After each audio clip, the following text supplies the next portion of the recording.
Okay, well, that's all the required hardware. Just a matter of soldering a few bits and pieces together. And with the magic of video, here's a nice little rat's nest for us.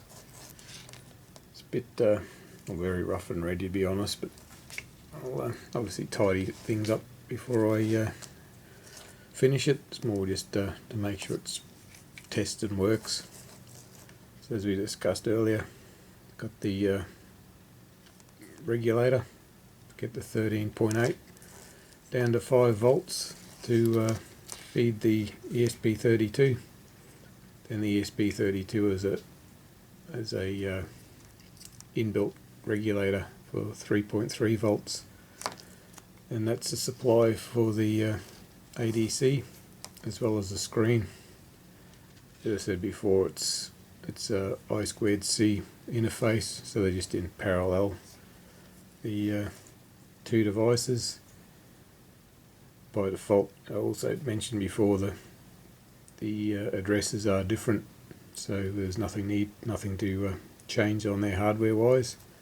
Didn't have to change the jumper on the back of the unit at all.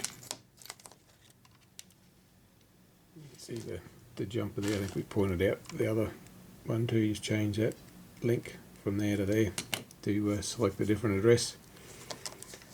And this board, you also mentioned the address line here, depending whether you earth it, taking it to power or taking it to one of these inputs, you can change the address as well. So yeah, that's it assembled in a particularly rough way, ready to stick onto the amplifier to test.